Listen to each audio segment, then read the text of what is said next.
Bismillahirrahmanirrahim. Bismillahirrahmanirrahim. Assalamualaikum warahmatullahi wabarakatuh. Alhamdulillahirabbil alamin. Asyhadu an la ilaha illallah wa asyhadu anna Muhammadan abduhu wa rasuluh. Allahumma shalli ala sayyidina Muhammad wa ala alihi wa ashabihi ajma'in. Amma ba'du, fa ya ibadallah, ittaqullaha haqqa tuqatih wa la tamutunna illa wa antum muslimun. Faqala Allah Ta'ala fil Qur'anil Karim, a'udzu billahi minasyaitonir rajim. Bismillahirrahmanirrahim. Laqad kana lakum fi Rasulillahi uswatun hasanah. Al-ayat sadaqallahul adzim.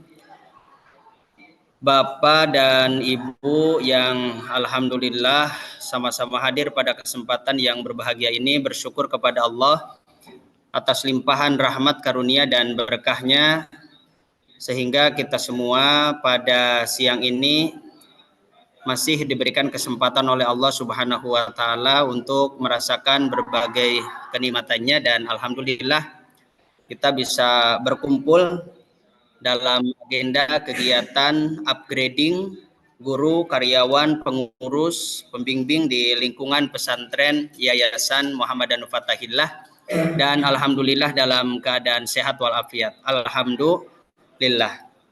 Insya Allah tema hari ini menjadi pribadi yang menginspirasi, menggerakkan, dan meneladani. Bapak dan Ibu yang dirahmati oleh Allah Subhanahu wa Ta'ala, yang sama-sama kita hormati, Bapak Pembina dan Ibu Ketua Yayasan Muhammadan Fatahillah yang alhamdulillah saat ini sedang berada di pesantren MD Fatahillah. Mudah-mudahan Allah senantiasa memberikan kesehatan dan keberkahan.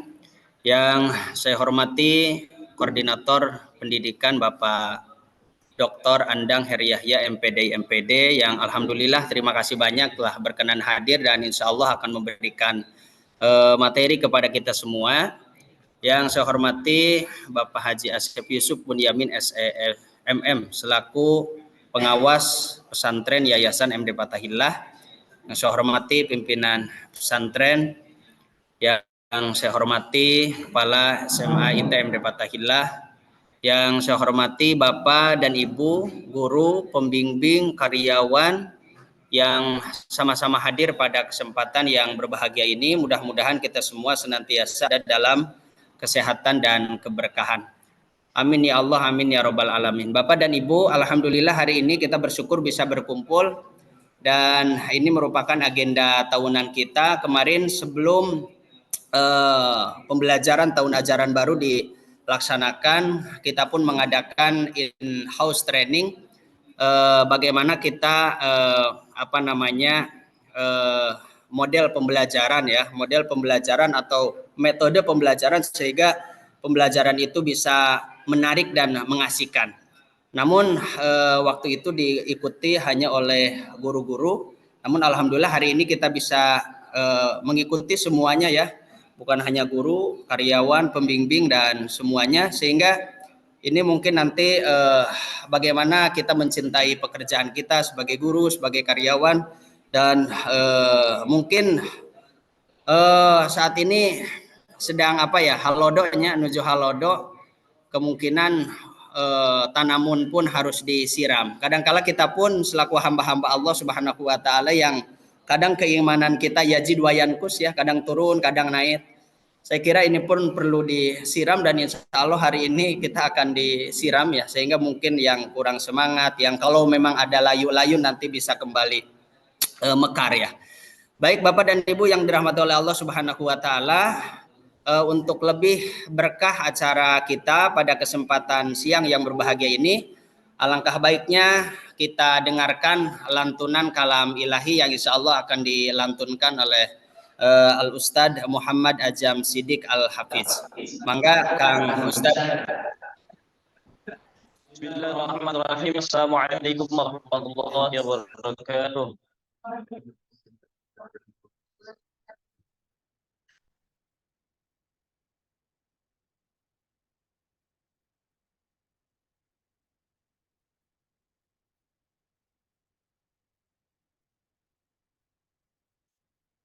أعوذ بالله من الشيطان الرجيم.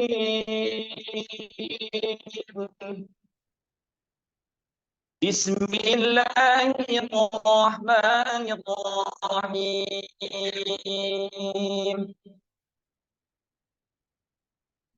يا أيها الذين آمنوا اذكروا الله ذكرا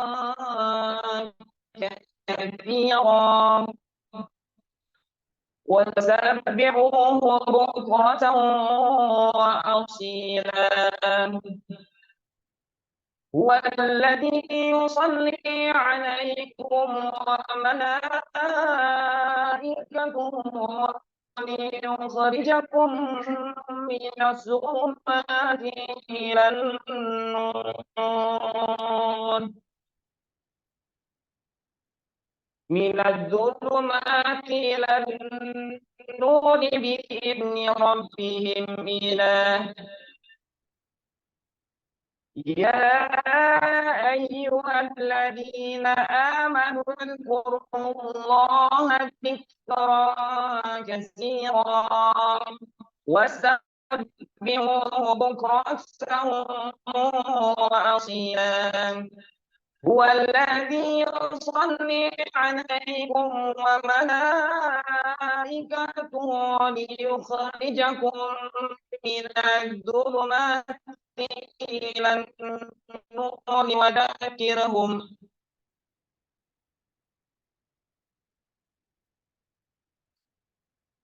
يا أيها النبي إنا أرسلناك شاهدا ومبشرا ونذيرا وداعيا إلى الله بإذنه وسراجا منيرا. وبشر المؤمنين بأن لهم من الله فضلا كبيرا ولا تطع الكافرين والمنافقين ودع عنهم وتوكل على الله وكفى بالله وكيلا. صدق الله العظيم. Assalamualaikum warahmatullahi wabarakatuh. Alhamdulillahirabbil alamin. Bapak dan Ibu yang dirahmati oleh Allah Subhanahu wa taala, yang selanjutnya sebelum ke materi sambutan Ketua Yayasan Muhammadanu Fatahillah yang terhormat Ibu Hajah Lis Kusmana, disilahkan. Ibu mangga. Assalamualaikum warahmatullahi wabarakatuh. Alhamdulillah, silahkan acaranya diteruskan. Semoga lancar dan memberi manfaat kepada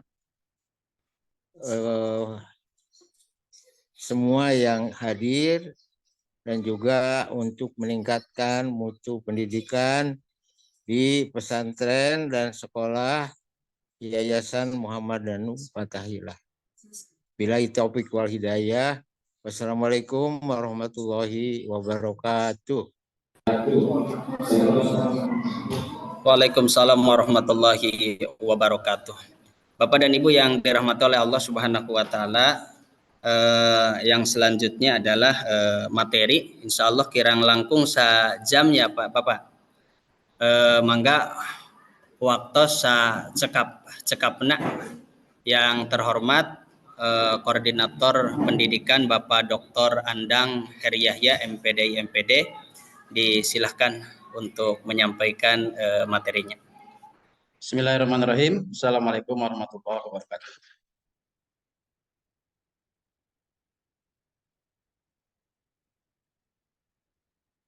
Ustaz, sudah terdengar suaranya?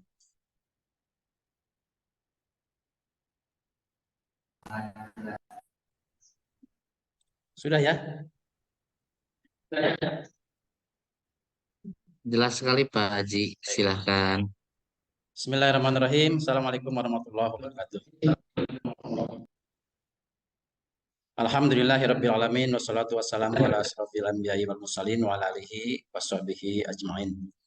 Alhamdulillahirabbil alamin, kita bersyukur kepada Allah Subhanahu wa taala hari ini diberikan kesehatan dan silaturahim. Mudah-mudahan ada hal yang baru yang bisa menjadi kebaikan, yang bisa dibawa pulang, yang bisa dibawa ke kelas, yang bisa dibawa ke masjid, yang bisa dibawa ke proses bimbingan dengan para santri, yang tentunya membawa kepada peningkatan kualitas diri kita dan tentunya kualitas para santri dan lingkungan pesantren.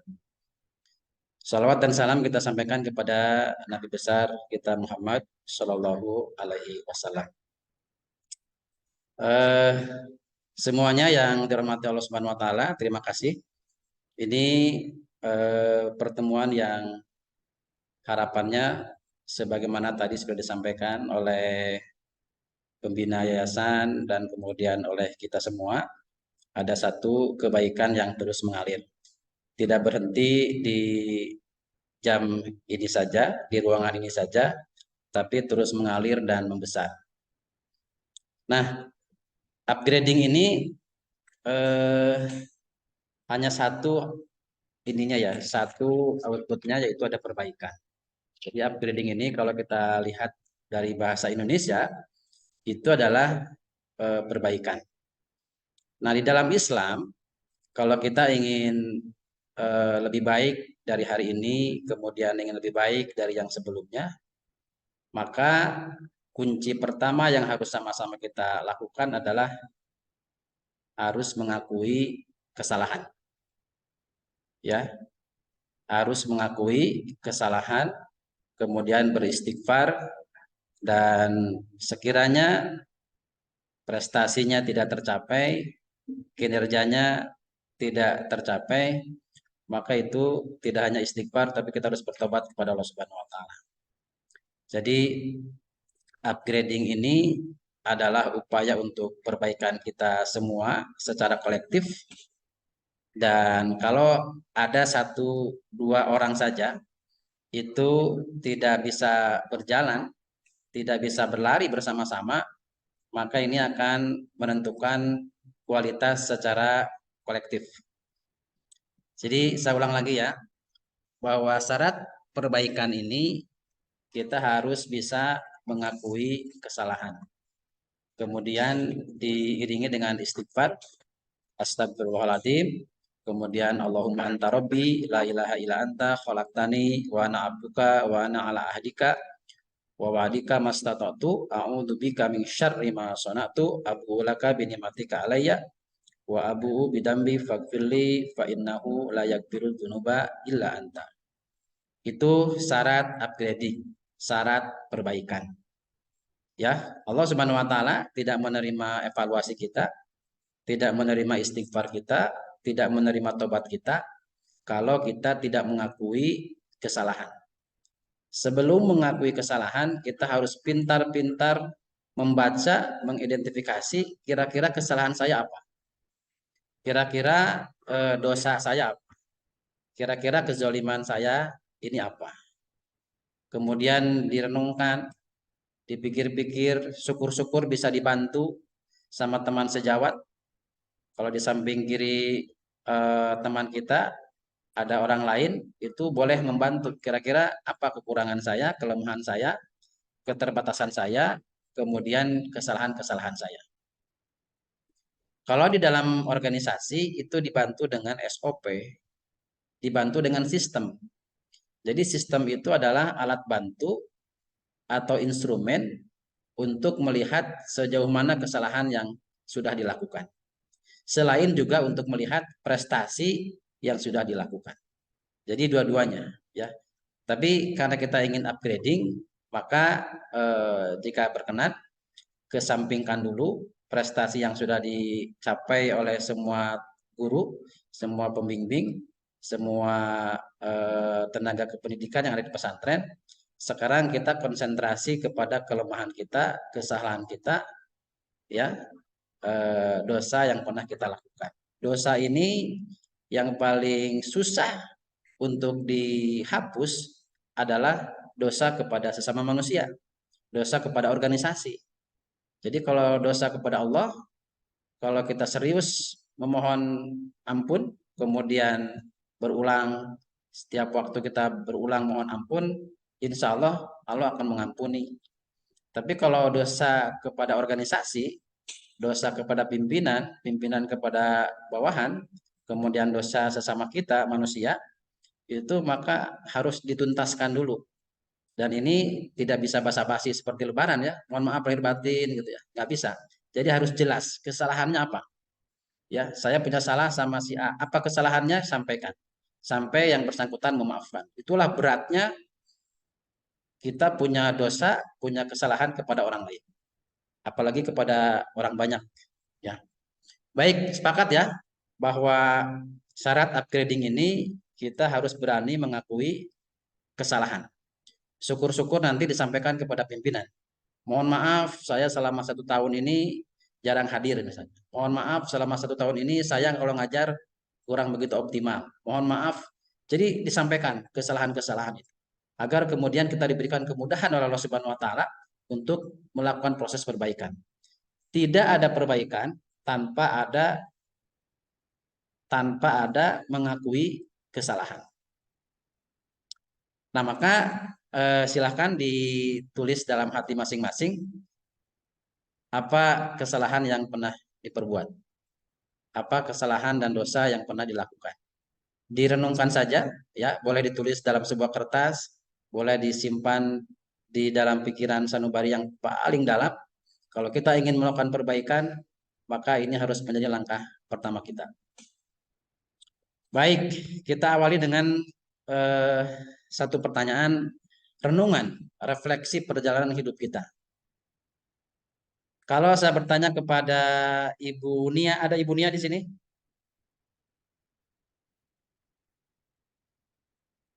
Agak diaktifkan kameranya sama speakernya ya, karena saya akan sering bertanya. Oke. Kalau saya bertanya sama Bu Nia, kenapa Bu Nia ini ada di MDF?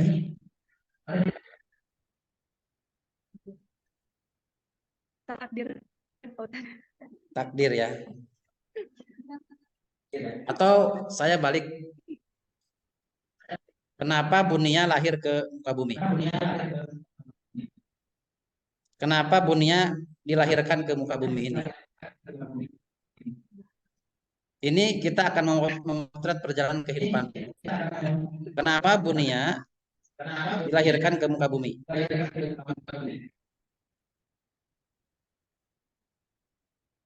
Bu Nia boleh memikirkan dulu jawabannya. Kita sekarang pindah ke Bu Sri.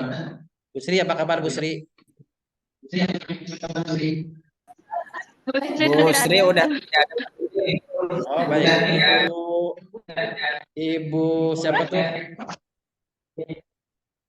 Ibu Suci, Ibu Suci, Ibu Susi. Ibu Susi boleh berbagi kenapa? Pernahkah Ibu memikirkan kenapa saya dilahirkan? Kenapa kok saya dilahirkan ke muka bumi ini? Beribadah mungkin. Karena beribadah ya. Ya itu tujuannya ya, salah satu tujuannya dilahirkan untuk beribadah ya. Kalau Bu Puji, ada Bu Puji kayak? Atau boleh chat, Anda boleh chat. Oke guys, di chat aja guys. Silakan. Kenapa? Apa jawaban atau hasil renungan semuanya? Kenapa kok saya dilahirkan ke muka bumi ini? Boleh di chat. Ini chatnya satu ya? Apa bisa rame-rame?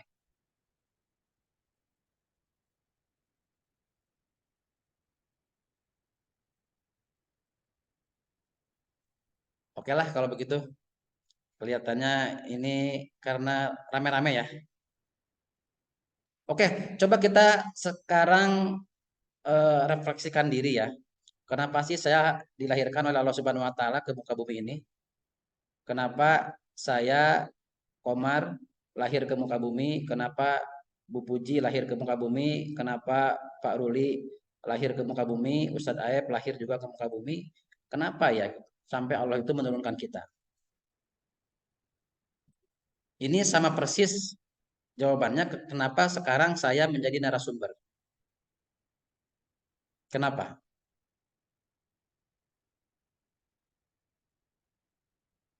Kenapa hari ini saya ada di sini? Ada di Zoom. Berbagi dengan semuanya yang ada di MDF ini. Kan jawabannya cuma satu ya. Jawabannya hanya satu, karena saya ditugaskan oleh Ustadz Aep, oleh Ustadz Komar, oleh pimpinan. Tanpa ada tugas, saya tidak mungkin hadir di sini. Jadi sebenarnya alasan keberadaan kita di MDF itu karena ada tugas. Kenapa saya dilahirkan oleh Allah Subhanahu wa taala? Karena ada tugas. Siapa yang menugaskan Ibu Puji di MDF? Yayasan. Siapa yang menugaskan kita semua lahir ke muka bumi ini? Adalah Allah Subhanahu wa taala. Jadi kita itu dilahirkan oleh Allah Subhanahu wa taala itu karena Allah memberikan tugas kepada kita. Memberikan amanah kepada kita. Tanpa ada tugas, tanpa ada amanah, tanpa ada beban yang diberikan oleh Allah Subhanahu wa taala, tidak mungkin kita hadir ke muka bumi ini. Sama, tidak mungkin ada Ustadz Ruli di MDF tanpa ada SK dari yayasan. Kan tidak ada yang namanya Pak Anton kan di MDF. Karena Pak Anton tidak diberikan SK oleh yayasan. Tidak ada yang namanya Gibran misalnya, karena Gibran tidak diberikan SK oleh yayasan. Jadi alasan keberadaan seseorang itu karena ada tugas.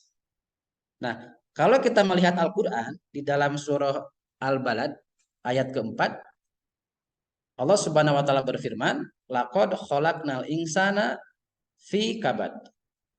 Laqad khalaqnal insana fi kabad. Jadi sama persis seperti perkataan ulama. Ad-dunya darul imtihan. Ya, ad-dunya darul imtihan atau ad-dunya darul bala. Ad-dunya darul musibah. Dunia ini tempatnya musibah.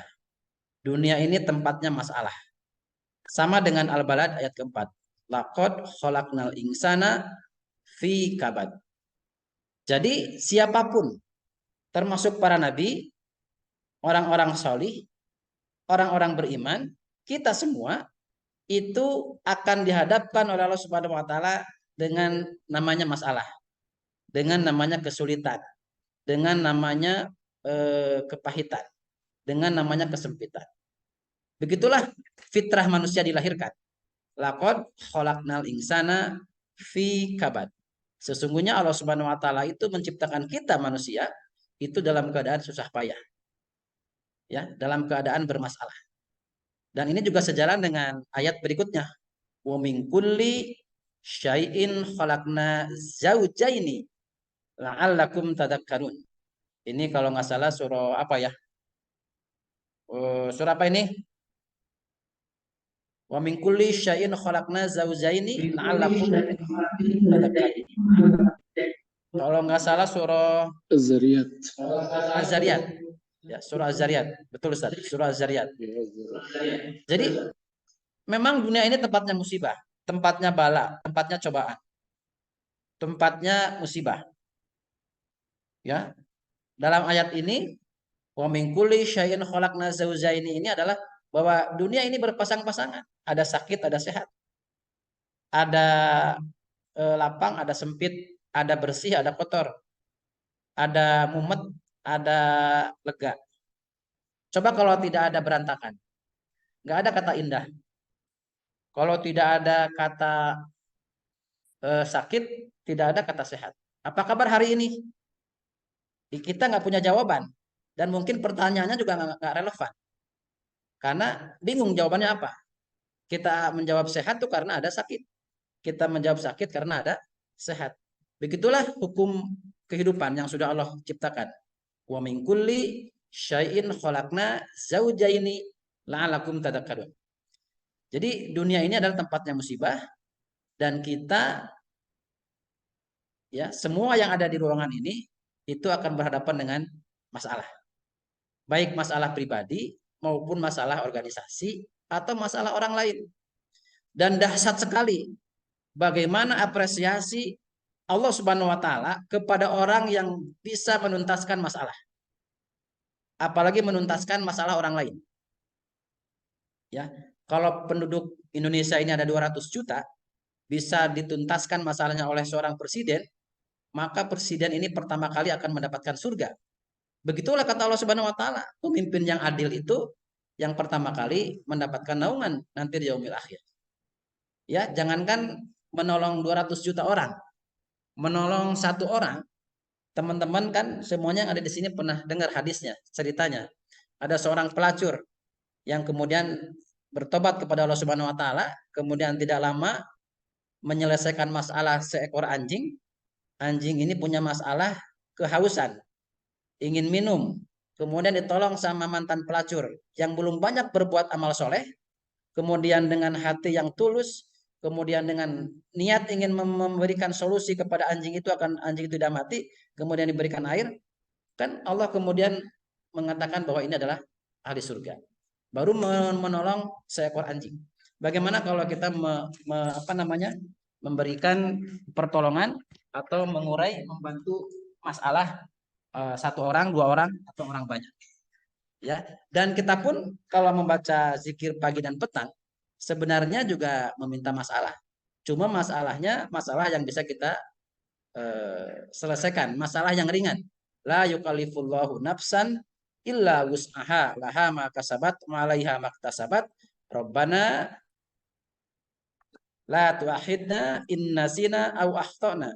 Rabbana wala tuhammilna Rabbana wala tahmil alaina isran kama hamaltahu 'alal ladzina min qablina. Rabbana wala tuhammilna ma la taqata lana bih wa'fu 'anna waghfir lana warhamna anta maulana fansurna 'alal qaumil kafirin. Ini kan doa kita untuk doa agar kita diberikan masalah oleh Allah Subhanahu wa taala, tapi masalahnya masalah yang ringan, masalah yang kemudian bisa kita selesaikan. Nah, tugas kita itu adalah menyelesaikan masalah. Saya ulang lagi ya. Kenapa kita dilahirkan oleh Allah Subhanahu wa taala? Karena Allah memberikan tugas. Tugasnya apa? Laqad khalaqnal insana fi kabad. Tugasnya menyelesaikan masalah. Masalah kita, masalah orang lain, masalah organisasi. Ya. Laqad khalaqnal insana fi kabad. Nah, saya sekarang ingin menyampaikan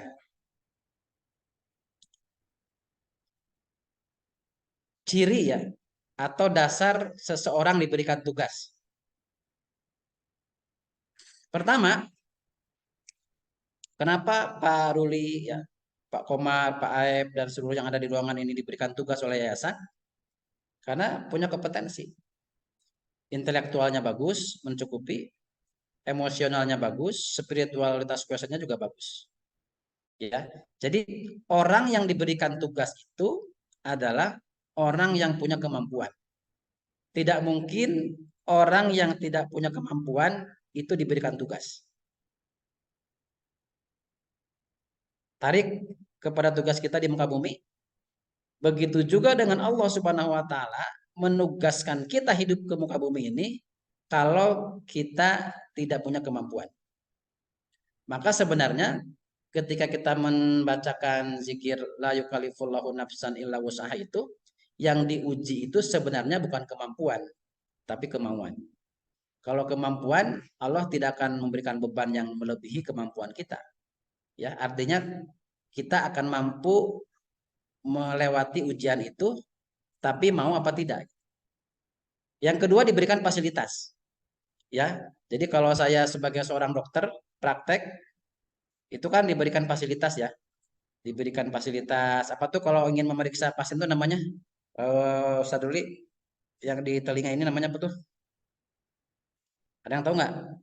Kalau kita ini ke dokter kan suka diperiksa tuh, itu namanya apa tuh?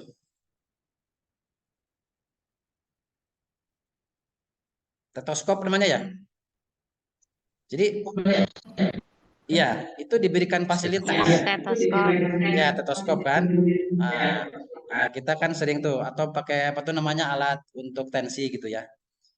Jadi satu karena kompetensi, kedua pasti diberikan fasilitas, diberikan transport, diberikan honor, diberikan gaji, ya. Cuma memang kita harus taat kepada pemberi tugas, ya. Jangan coba-coba melawan peraturan, jangan coba-coba tidak bertanggung jawab karena ada yang memberi tugas. Kemudian ada batas waktunya ya, ada batas waktunya berapa lama, berapa periode gitu, ya. Kemudian berapa tahun itu ada apa namanya, ada masa periodenya. Jadi sebenarnya kita ini dilahirkan oleh Allah Subhanahu wa taala itu karena Allah percaya kepada kita. Ya. Kita punya kompetensi dan yang lebih spesial lagi kita diberikan fasilitas oleh Allah Subhanahu wa taala. Ya, nanti kita akan bahas fasilitas apa yang diberikan. Dan yang namanya tugas itu diberikan transport, diberikan honor. Ya, diberikan honor, diberikan gaji bulanan, ada tunjangan, barangkali ada bonus dan seterusnya. Jadi orang yang diberikan tugas itu, bahkan kalau tugasnya sebagai presiden ya, itu ada fasilitas luar biasa ya. Sebagai gubernur, wali kota ya, ada rumah dinas, mobilnya juga luar biasa bagus ya. Ada pengawal, ada protokoler, ada apa? Ada tunjangan untuk baju, ada tunjangan untuk telepon, ada tunjangan untuk macam-macam ya. Bahkan kalau kita melihat di dalam surah At-Taubah, Allah Subhanahu wa taala juga memberikan fasilitas yang sangat luar biasa kepada kita. Nanti kita lihat ya, surah At-Taubah ayat 111. Nah, jadi ini teman-teman sekalian, bahwa kita ada di muka bumi ini karena Allah Subhanahu wa taala memberikan tugas kepada kita. Tugasnya itu adalah menyelesaikan masalah. Ya, menyelesaikan masalah. Dan tugas menyelesaikan masalah ini, ya, tugas menyelesaikan masalah ini Al-Qur'an memberi julukan wa idqala rabbuka lil malaikati inni jailung fil ardi khalifah. Jadi orang yang diberikan amanah untuk menyelesaikan masalah, menghadapi ujian-ujian kehidupan, itu Allah beri nama yang namanya pemimpin, khalifah. Wa idqala rabbuka lil malaikati inni jailung fil ardi khalifah. Jadi masya Allah kita ini mahal, ya. Kita ini orang-orang pilihan, diberikan tugas, job desk-nya sudah ada, diberikan fasilitas yang sangat luar biasa oleh Allah Subhanahu wa taala, tinggal kita memilih. Senang nggak dengan tugas ini? Ya, bayangkan ada wali kota dikasih tugas tuh senangnya luar biasa, bersyukur kepada Allah Subhanahu wa taala. Ada Pak Camat, ada Pak Bupati, ada Pak Gubernur, apalagi presiden itu kelihatannya senangnya luar biasa. Padahal fasilitasnya kalau dibandingkan dengan fasilitas yang diberikan oleh Allah Subhanahu wa taala itu tidak ada apa-apanya. Nah, biasanya orang yang dikasih tugas itu ekspresinya bahagia. Ya, dia akan cerita, dia akan mengingat kebaikan-kebaikannya gitu. Dia akan disiplin, dia akan patuh, dia akan jujur gitu sebagai wujud syukur. Wujud syukur telah diberikan tugas yang sangat amat mulia ini. Maka Allah Subhanahu wa taala itu berfirman ya di dalam surah An-Nahl ya. Tapi sebelum ke surah An-Nahl kita lihat nih di sini. Jadi yang memberikan tugas Allah Subhanahu wa taala, yang memberikan tugas kepada kita adalah Allah Subhanahu wa taala. Ya, tugasnya apa di sini? Teman-teman sekarang sudah mendidik dan mengajar. Ruhnya adalah pemimpin. Jadi pendidik, pengajar itu harus punya ruhnya itu adalah pemimpin. Ruhiyahnya adalah pemimpin. Jiwanya adalah pemimpin. Pemimpin itu tugas utamanya adalah menyelesaikan masalah. Ya, tugas pemimpin itu adalah menyelesaikan masalah. Sekarang Pak Ruli diberikan tugas sebagai kepala sekolah. Apa masalahnya? Belum ada izin. Apa masalahnya? Belum ada siswa. Apa masalahnya? Tidak mungkin tidak ada masalah orang ditugaskan. Ya, tidak mungkin tidak ada masalah orang ditugaskan. Kenapa sekarang ada pemilihan calon presiden? Karena bangsa ini banyak masalah. Kalau nggak ada masalah ya nggak usah ada presiden. Ya, jadi itu adalah pemimpin. Ya, pendidik, pengajar itu adalah pemimpin. Pendidik itu lebih banyak bagaimana membangun karakter keimanan dan ketakwaan para santri. Itu pendidik, itu mendidik. Jadi mendidik ini ranahnya adalah ranah keimanan. Sebagaimana tujuan pendidikan ya, membentuk manusia yang beriman dan bertakwa. Jadi mendidik ini adalah ranahnya adalah membentuk karakter keimanan. Karakter keimanan, karakter kesolihan, karakter akhlak. Ini di sini nih. Kalau mengajar itu lebih kepada keterampilan, lebih kepada ilmu, ya, lebih kepada skill. Ya, tujuannya adalah mempengaruhi. Ya, jadi pendidik, pengajar, jiwanya adalah pemimpin dan tugas pemimpin itu adalah menyelesaikan masalah dan dia harus punya dampak kepada kebaikan. Itulah disebut dengan pengaruh. Ya, jadi kalau kita baca referensi kepemimpinan, itu definisi pemimpin itu adalah ilmu tentang mempengaruhi. Nah, ini fasilitas yang Allah berikan kepada kita. Wallahu akhrajakum min butuni ummahatikum la ta'lamuna syai'a wa ja'ala lakumus sam'a wal absar wal afidah la'allakum tashkurun. Nah, ini ada kata la'allakum tashkurun agar kita bersyukur kepada Allah Subhanahu wa taala. Allah Subhanahu wa taala itu melahirkan kita lewat perut ibu kita memang dalam keadaan tidak mengetahui apapun. Tapi Allah Subhanahu wa taala memberikan kepada kita wa ja'ala lakumus sam'a, pendengaran, wal absor, kemudian penglihatan, wal afidah, jantung, hati, ya, jantung itu sumber akal pikiran, sumber hati nurani, ya. Wal afidah itu adalah jantung, sumber hati nurani, sumber ketakwaan, sumber kesolihan, sumber pengembangan akhlak, sumber pengembangan ketauhidan. Ini adalah wal afidah. La'allakum tashkurun. Jadi kalau dalam teori pendidikan itu ada teori tabula rasa bahwa manusia itu lahir dalam keadaan seperti kertas kosong, itu adalah salah. Ya, itu salah. Yang benar itu adalah kita punya fitrah keimanan, kita punya fitrah ilmu pengetahuan, kita punya fitrah bakat, kita punya fitrah potensi, kemudian alatnya adalah pendengaran, kemudian penglihatan, kemudian hati dan akal pikiran. Siapa yang mengembangkan ini? Tugasnya orang tua, dibantu oleh guru. Jadi sampai kapanpun yang namanya tugas pendidikan itu adalah tugas orang tua. Karena kemampuan orang tua itu terbatas, ilmunya terbatas, waktunya terbatas, maka sebagian waktu dilimpahkan kepada sekolah dan sekolah dibantu oleh yang namanya guru di sini. Ustadz ya. Ya. Nah, ini bahasan lain. Nah, sekarang kita tarik agak maju ke depan. Wallahu akhrajakum min butuni ummahatikum la ta'lamuna syai'a wa ja'alakum as-sam'a wal absara wal afidah la'allakum tashkurun. Sekarang kita sudah dewasa. Kalau bayi tidak mungkin kita bersyukur kepada Allah Subhanahu wa taala. Sekarang kita sudah bisa bersyukur kepada Allah Subhanahu wa taala. Dan syukur ini adalah Masya Allah ya, salah satu pintu terbaik untuk mendapatkan karunia dan rahmat Allah Subhanahu wa taala. La in syakartum la azidannakum wa la in kafartum inna adabi lasyadid. Saya mau ambil contoh ya. Pernahkah kita bersyukur kepada Allah Subhanahu wa taala bahwa Allah telah memberikan fisik kepada kita yang segini bagusnya, yang segini hebatnya. Ya, kalau dari sisi ruhiyahnya ada keimanan ya. Ada keimanan. Kalau dari sisi fisik ganteng, cantik. Jadi tidak ada yang tidak ganteng, tidak ada yang tidak cantik. Semuanya ganteng, semuanya cantik. Maka kita harus bersyukur. Bu Puji, tadi Bu Puji udah ya. Ada siapa lagi Ustaz Kemar? Bu Puji sudah, Bu Suci sudah. Ada siapa lagi? Ada Pak Ruli sudah. Di samping Pak Ruli siapa itu? Ada Bu Lela. Bu Lela. Bu Lela ini pernah nggak bersyukur diberikan wajah begitu cantiknya oleh Allah Subhanahu Wa Taala?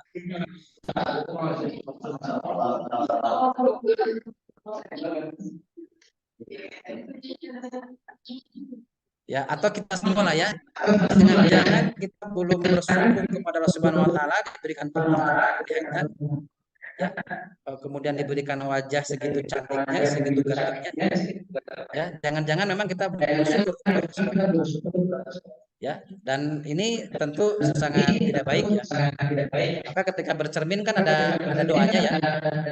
Apa doanya? Kalau kita bercermin itu Allahumma kama hasanta khalqi Allahumma kama hasanta khalqi hasin khuluqi. Itu kan doa membentuk karakter ya, membentuk akhlak. Ya Allah, terima kasih Engkau telah memberikan wajah yang segitu gantengnya, segitu cantiknya. Kemudian perbaguslah akhlak saya ini sebagaimana Engkau telah memberikan wajah yang segini gantengnya, segini cantiknya.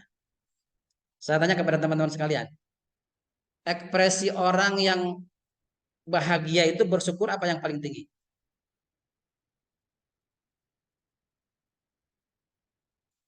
Ekspresinya.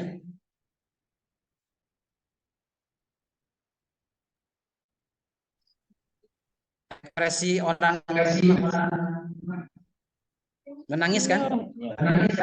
Kalau senyum itu masih kurang optimal ya. Coba kalau misalnya sekarang Ustaz Komar dikasih mobil seharga 500 juta, itu akan senyum apa akan nangis?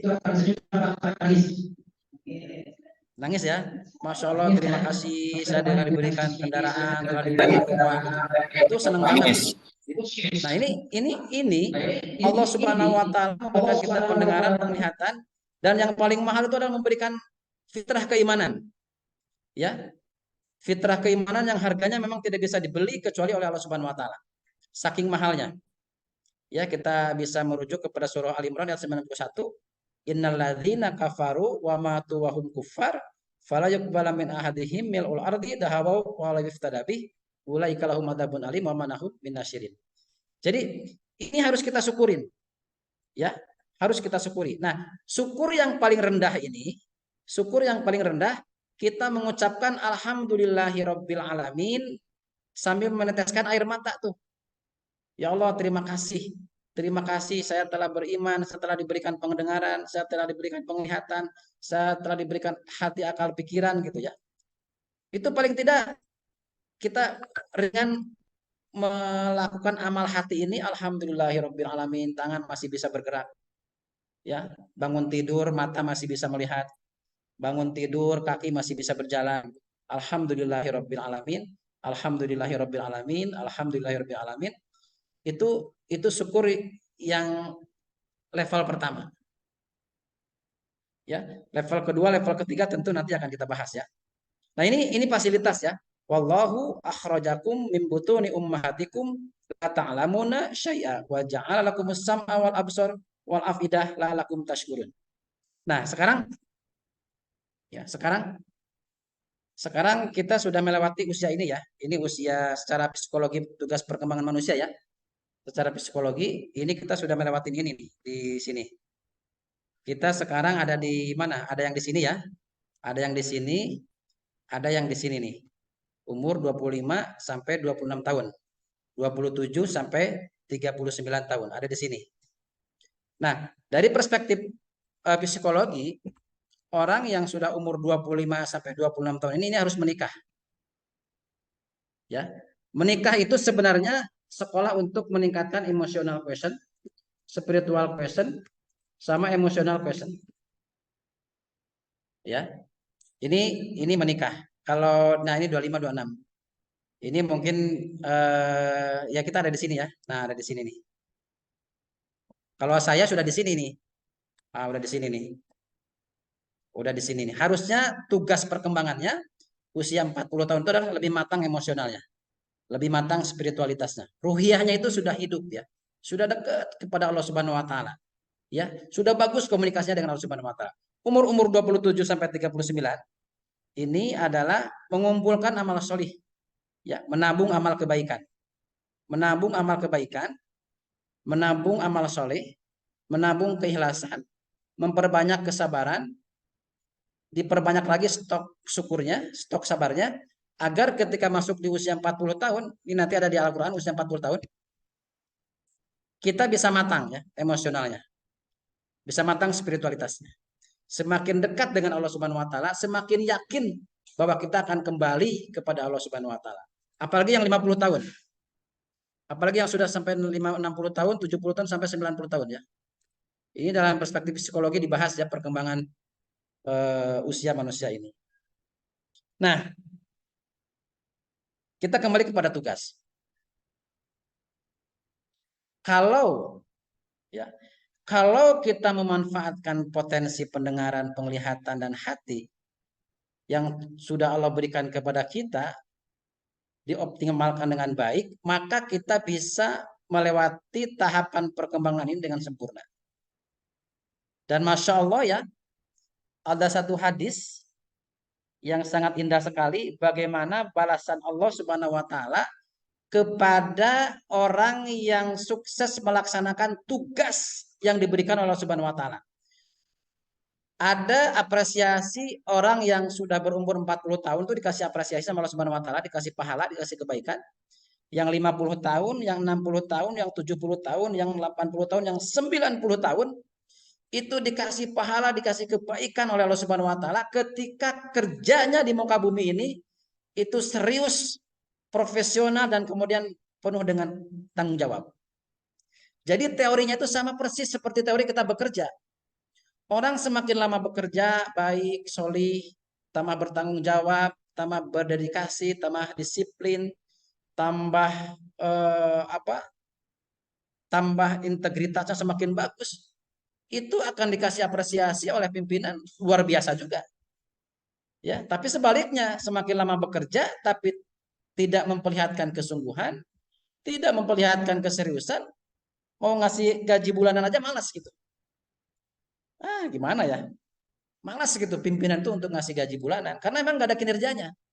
Begitu juga dengan Allah Subhanahu wa taala. Ya, nanti kita share ya hadis yang memberikan apresiasi kepada manusia beriman yang setiap perkembangan usianya itu sukses dikerjakan dengan sebaik-baiknya. Dan Allah sangat senang sekali. Maka sebenarnya Allah itu bahagia dan senang kepada kita bukan pada saat kita mendapatkan sesuatu, tapi pada saat kita mampu menjalankan tugas dengan sebaik-baiknya. Dan ingat ya, tugas yang terbaik itu adalah menyelesaikan masalah yang memang dihadapi oleh kita dan oleh orang lain. Gitu. Jadi hidup ini ternyata tidak cukup memikirkan diri sendiri. Hidup ini tidak cukup memikirkan diri sendiri, tapi kemudian kita harus memikirkan masalah orang lain.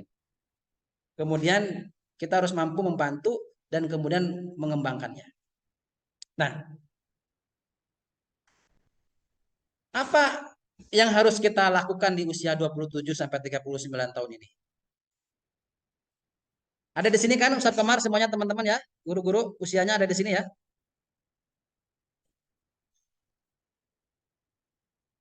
Halo? Ada di sini ya? Di 27 ada 27 sampai 39. Saya 22. Oke. Di umur 27 sampai 39 tahun ini tidak ada pilihan bagi kita kalau kita ingin dicatat oleh para malaikat sebagai orang-orang beriman dan kemudian sungguh-sungguh melaksanakan tugas kehidupan, kecuali kita harus meningkatkan ketauhidan dan memupuk ruhiyah kita. Ya, ruhiyah itu ya keimanan ya.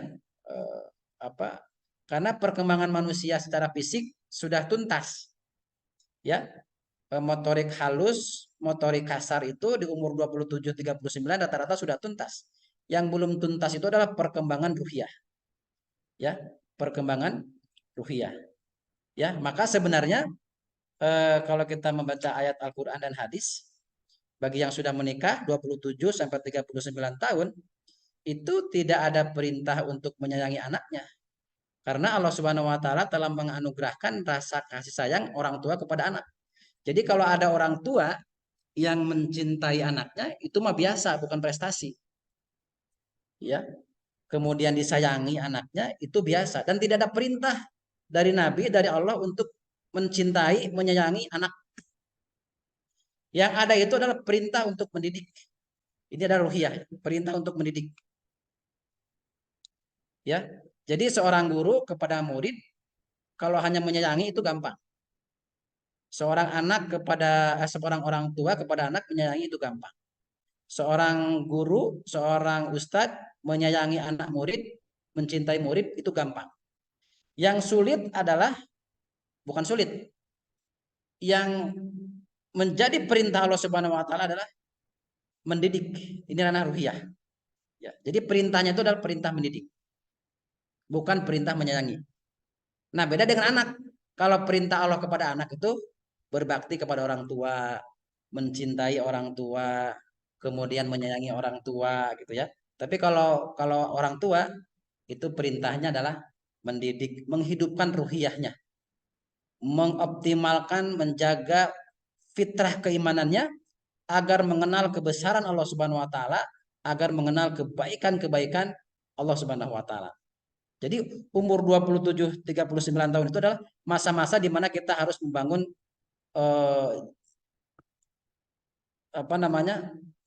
karakter tauhid dan kemudian karakter ruhiyah kita.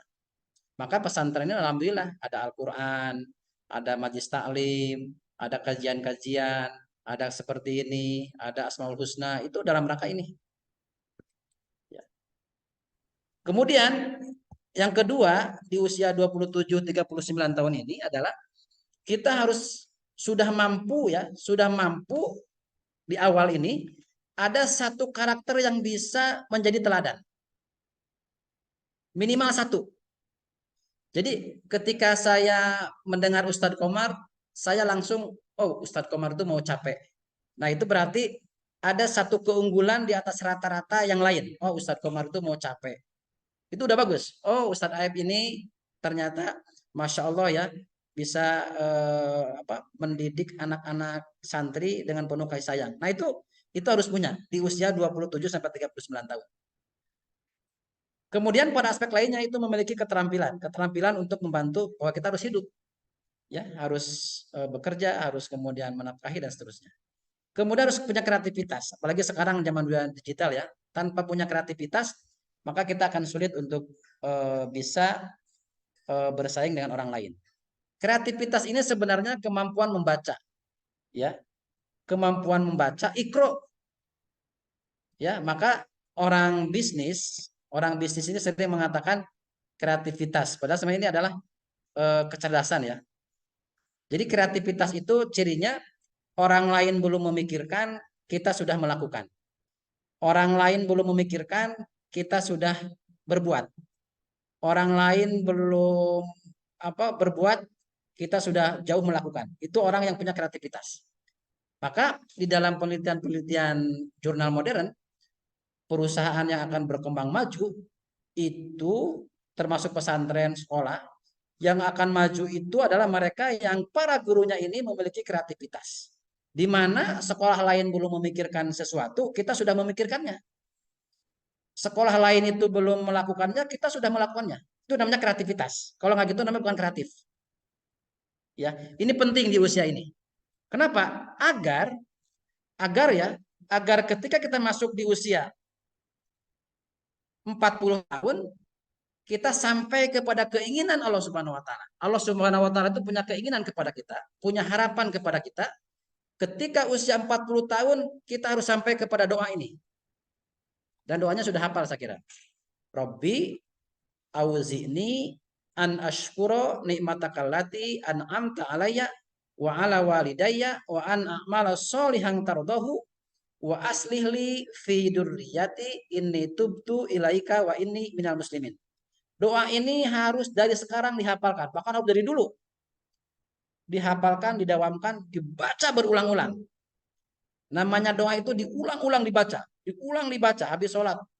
Setelah sholat duha, setelah sholat maghrib, sholat isya, sholat malam, setelah azan berkumandang sebelum iqamah dibaca doa ini, Rabbi auzi'ni an ashkura ni'mataka allati an'amta alayya wa ala walidayya wa an a'mala sholihan tardahu wa aslih li fi dzurriyyati inni tubtu ilaika wa inni minas muslimin.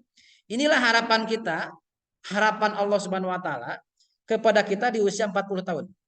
Ini ada dalam surah Al-Ahqaf ya Ustaz Daib ya. Al-Ahqaf. Ayat berapa? Ayat berapa ya? Ayat 15 kalau nggak salah ya. Nah, ini semua teman-teman akan tercapai. Ini semua ada 5 ya. Akan tercapai kalau di usia ini memang kalau motor itu gearnya gear 4 gear 5, cepat berlari. Nggak ada guru apalagi guru tidak disiplin, tidak semangat. Apalagi mengajarkan disiplin kepada santri, mengajarkan semangat kepada santri, mengajarkan membaca kepada santri gitu ya. Jadi kalau di usia-usia seperti 27, 39 tahun, ininya rendah ya. Nah ini sudah bisa kebaca di umur 40 tahun tadi nih. Kalau ininya rendah, ini nggak bergerak naik, ini nih si orang ini nggak bergerak naik grafiknya nggak naik ya, standar gini bahkan turun. Ini maka akan sulit kita sampai kepada ini. Jadi karakter di usia 40 tahun tidak datang tiba-tiba. Ya, karakter di usia 40 tahun itu tidak datang tiba-tiba, tapi hasil proses ini. Nah, ini proses ini. Menikah memberikan kontribusi. Di sini sekolah ya pesantren memberikan kontribusi. Ini kan 24 ke bawah di sekolah ya, di pesantren. Ini memberikan kontribusi. Menikah memberikan kontribusi. Bagaimana kita harus sabar, syukur dengan istri, dengan anak-anak, kemudian saling membelajarkan Al-Quran, di rumah membaca Al-Quran, di rumah saling mengingatkan, sama-sama ke majlis taklim, sama-sama mengajak anak sholat subuh. Ini kan ini dunia pendidikan semua nih, menikah ini. Ini juga sama. Jadi ini tugas perkembangannya, ya, tugas perkembangan orang beriman.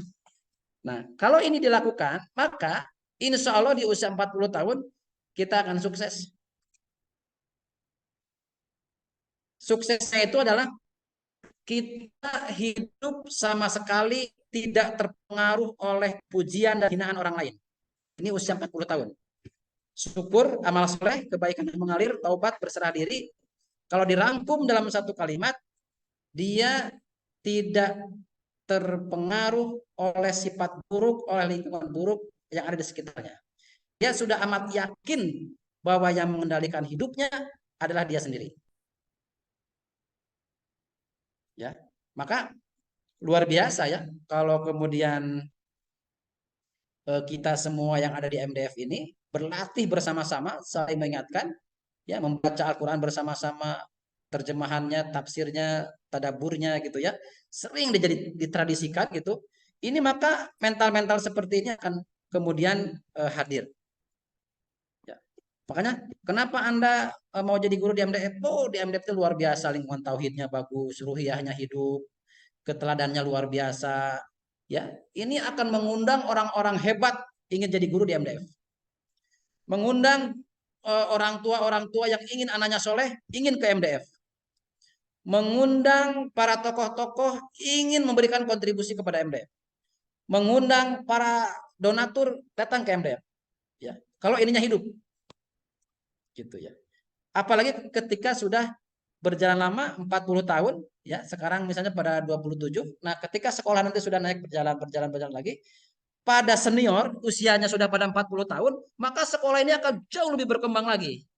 Karena karakter kepala sekolahnya, karakter gurunya, karakter TU-nya, karakter BMT-nya, karakter para pembimbingnya sudah di sini semuanya. Robbi auzi'ni an ashkura ni'mataka allati an'amta alayya wa ala walidayya wa an a'mala sholihan tardahu wa aslih li fi dzurriyyati inni tubtu ilaika wa inni minal muslimin. Robbi auzi'ni. Nah, ini syukur pertama. Maka secara fisik tidak ada perkembangan lagi, tapi rezeki bisa meningkat. Itulah pintunya dari syukur. Jadi kalau kita membaca Al-Quran ada 8 pintu rezeki. La ing syakartum la azidannakum wa la ing kafartum inna adabi lasyadid. Jadi syukur itu adalah pintu rezeki. Ya. Tadi syukur itu menerima apapun yang Allah berikan kepada kita, apapun ya. Menerima apapun yang Allah berikan kepada kita, kemudian mencintainya. Kemudian lisan ini mudah mengucapkan alhamdulillahirabbil alamin, itu namanya syukur. Syukur yang paling rendah. Ya Allah, terima kasih. Terima kasih. Tangan ini masih bisa bergerak, hati masih bisa belajar. Berterima kasih, wajah cantik dan seterusnya. Terima, jangan protes. Orang yang sudah umur 40 tahun, dia akan sulit protes. Dia akan menerima dan senang dengan apapun yang Allah berikan. Karena dalam pikirannya tidak ada yang buruk yang datangnya dari Allah Subhanahu wa taala. Tidak ada yang jelek yang Allah berikan kepada kita. Semuanya pasti bagus. Ketika semua bagus, maka alhamdulillahirabbil alamin. Termasuk ujian, termasuk masalah. Bayangkan kalau kita hidup tidak dikasih masalah, coba. Kalau kita hidup tidak dikasih masalah, ya bukan kehidupan namanya. Kalau kita hidup tidak diberikan ujian, ya gimana?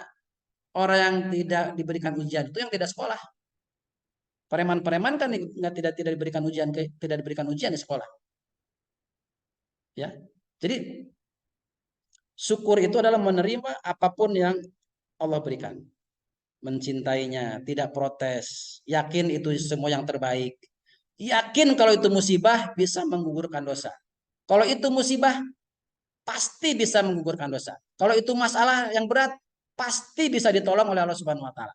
Pasti bisa ditolong oleh Allah Subhanahu wa taala. Itu namanya syukur. Nah, orang-orang yang mampu mengembangkan karakter ininya ketika di usia-usia 27-39 tahun, maka dia akan memiliki sifat ini. Syukur ini. Maka dahsyat ya, menjadi guru ini luar biasa. Menjadi guru ini memperbaiki diri sekaligus memperbaiki orang lain.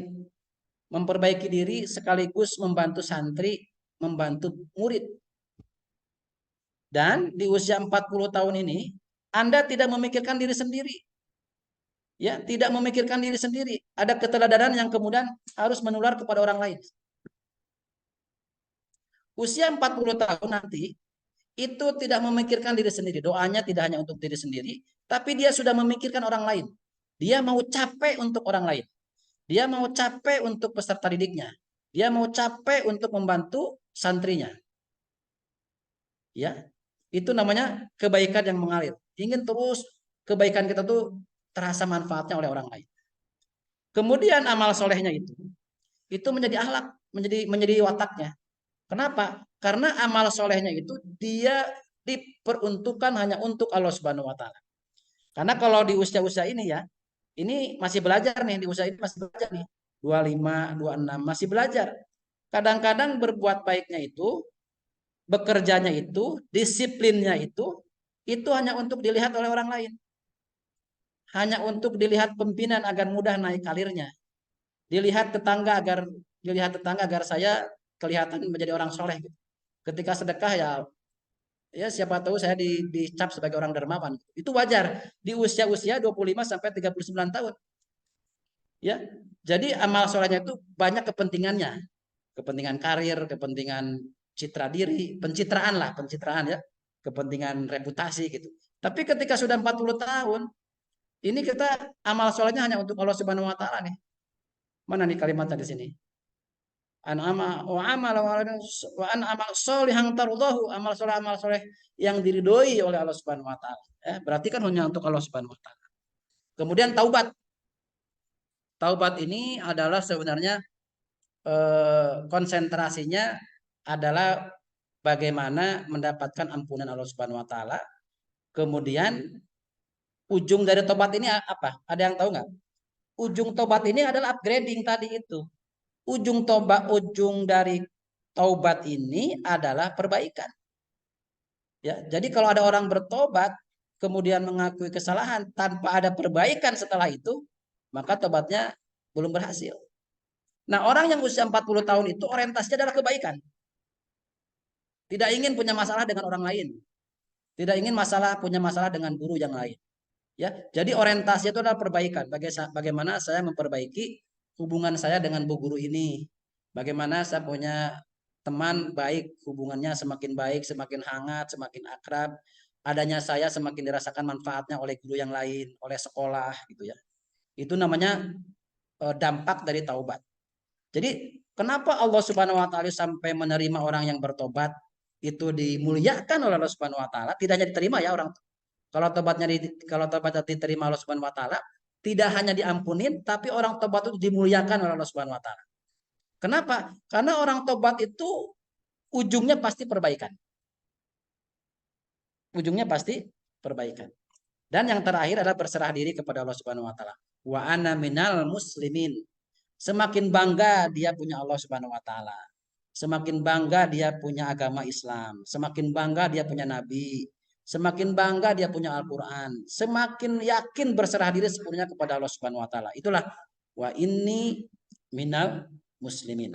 Bayangkan kalau kita punya karakter 5 ini dahsyat sekali. Kita sebagai pribadi bisa menjadi pribadi yang menyenangkan, dicintai oleh manusia dan diridhoi oleh Allah Subhanahu wa taala. Ya. Karena kalau ingin jadi guru, ingin jadi pemimpin, ya kita harus diterima oleh orang lain. Dicintai oleh orang lain. Tanpa kita diterima oleh orang lain, tanpa kita dicintai orang lain, kita tidak mungkin memimpin orang lain. Ya, saya ulang ya. Tanpa kita diterima oleh orang lain, tanpa kita dicintai oleh orang lain, maka kita akan sangat sulit untuk memimpin orang lain. Inilah doanya. Maka semua guru harus hafal. Ustadz Kumar beri saya kesempatan mengecek satu-satu ya. Soundnya dinyalakan. Ini doa sudah hafal semua kan yang ada di ruangan ini?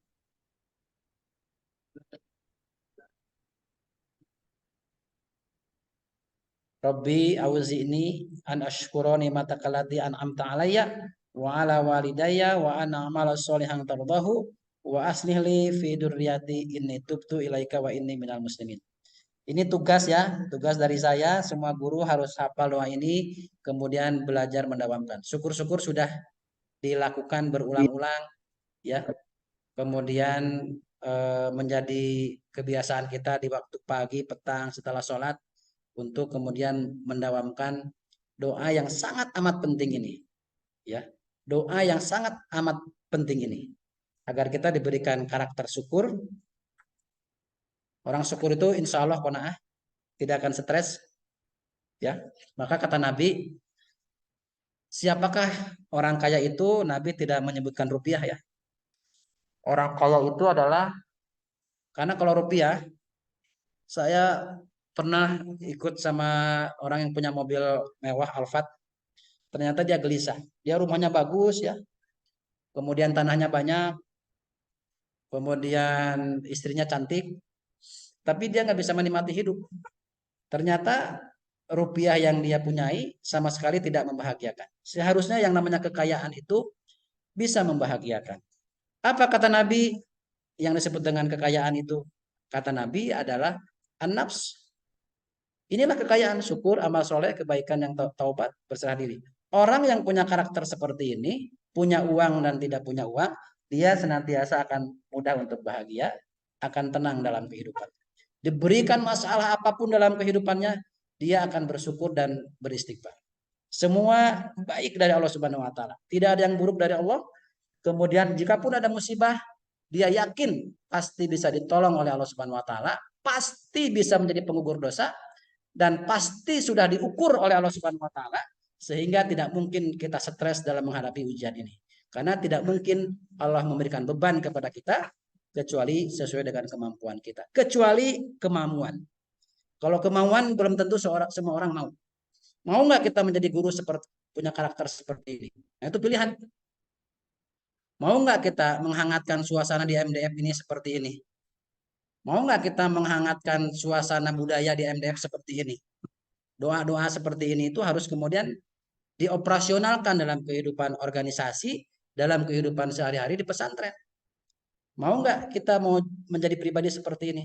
Maka orang-orang tua kita menyimpulkan kalau usia kita di 40 tahun tidak kelihatan ada hasilnya, memang sulit untuk memperbaikinya. Ternyata ketemu teorinya. Ada di dalam surah Al-Ahqaf ayat 15. Ya kan? Dan ini kaitan erat dengan posisi kita antara anak dengan orang tua. Ya, antara anak dengan orang tua. Ini teman-teman sekalian, saya berharap dan kita semua, saya sendiri sedang belajar untuk memperbaiki diri. Semakin kita serius memperbaiki diri, semakin kita serius mengakui kesalahan, semakin kita serius ingin melakukan perbaikan-perbaikan, insya Allah balasannya semakin baik dari Allah Subhanahu Wa Taala. Karena yang baik bukan hanya kita, tapi orang-orang di sekitar kita, para santri akan kebawa baik oleh oleh upaya kita dalam melakukan perbaikan ini. Jangan sekali-kali menjadi pengganggu keikhlasan orang lain. Orang lain sudah ikhlas, kemudian karena kita sering tidak disiplin, karena kita sering malas, kemudian orang lain terganggu. Memang di usia 40 tahun ini tidak akan mudah terganggu ya. Tapi di usia-usia ini, ya ini kita sangat mudah terganggu keikhlasannya. Ngapain saya kerja keras, yang lain juga sering bolos gajinya sama gitu. Nah ini akan mudah terganggu nih. Jangan sampai kita semua menjadi pengganggu keikhlasan orang lain, menjadi pengganggu kinerja orang lain, mengganggu prestasi orang lain, dan ini adalah bertolak belakang dengan visi tugas kehidupan kita. Jangankan memecahkan masalah, ternyata membuat masalah. Itu kan bertolak belakang. Tugas kita itu adalah menyelesaikan masalah, bukan kemudian memberikan masalah bagi orang lain. Ya, maka sama-sama kita belajar hidupkan tradisi-tradisi seperti ini, ya, agar kemudian kita terbantu secara kolektif sampai kepada usia 40 tahun kita punya satu sifat yang namanya sebagaimana doa yang ada di sini. Cuma sayang ya, Allah Subhanahu Wa Taala, orang-orang seperti ini sedikit sekali. Sedikit sekali orang yang bersyukur. Sedikit sekali ya. Ini ada dalam surah apa ya Ustaz Aib ya? Kok saya nggak masukin suratnya ya? Jadi orang yang diberikan pendengaran, kemudian penglihatan, ini Al-Kahfi bukan ya?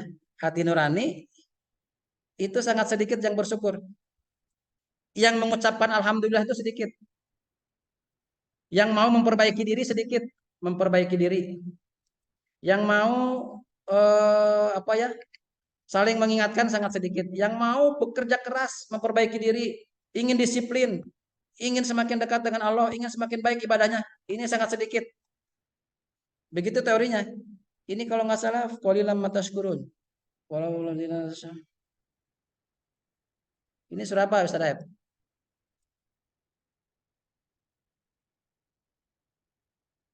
Ini surah, katakanlah dialah yang menciptakan kamu dan menjadikan pendengaran, penglihatan dan hati nurani bagi kamu. Sedikit sekali yang bersyukur. Kalau nggak salah ini surah Al-Kahfi ya. Nanti dicek ya. Apa?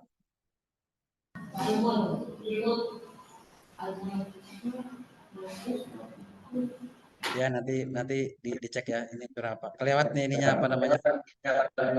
Quran surahnya. Jadi sedikit yang bersyukur. Nah, mudah-mudahan kita semua guru-guru yang termasuk golongan orang-orang yang sedikit. Dulu ada sahabat Nabi ketika tawaf, doanya hanya satu, ya Allah masukkan saya kepada kelompok orang-orang sedikit. Ternyata dia ingin tercatat sebagai orang-orang yang bersyukur. Jadi tidak mengakui bahwa itu adalah dari Allah Subhanahu Wa Taala, ya, bahkan protes kepada pemberian Allah Subhanahu Wa Taala, ya, lari dari ujian, lari dari masalah, bikin masalah bahkan ya. Kemudian sangat konsentrasi kepada dunia, aja yang dipikirnya uang terus ya. Ketika uangnya tidak ada, dia tidak semangat. Ketika jabatannya tidak ada, dia nggak semangat.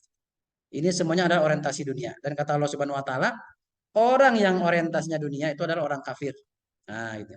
Orang yang orientasinya dunia itu di dalam surah Al-Fajr kalau nggak salah. itu adalah orang kafir. Jadi orang kafir itu visi hidupnya adalah dunia. Visi hidupnya adalah dunia. Nah ini apa namanya Bapak Ibu guru semua ya. Dan ternyata salah satu untuk masuk surga juga adalah apa namanya tiketnya adalah masalah ya. Am hasibtum an tadkhulul jannah walamma ya'tikum masalina khalau min qablikum massatumul ba'sa ya. Nah, di sini mana? Cobaan. Nah, ini cobaan ini kan tadi ad-dunya darul musibah, darul bala, cobaan. Ya. Tiket surga itu adalah kita bisa melewati cobaan, kita bisa melewati masalah, masalah diri kita, masalah sekolah, masalah santri, masalah siapapun ya. Bahkan di sini ada kata ini nih. Kata, nah ini wazulzilu. Apa Ustaz Komar zulzilu itu artinya? Zulzilu wazulzilu. Goncangan bukan ya? Goncangan. Jadi kalau kita duduk di kursi itu ujiannya itu menggoncangkan. Kalau kita nggak kuat pegang kursi itu jatuh gitu. Itulah kadang-kadang kita dihadapkan kepada ujian yang menggoncangkan.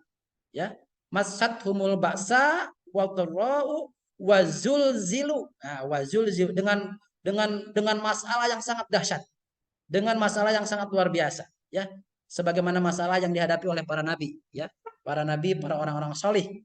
Ya, jadi sangat salah kalau orang-orang baik, orang-orang solih, orang-orang yang ahli surga itu tidak punya masalah. Mereka semuanya dihadapkan kepada masalah.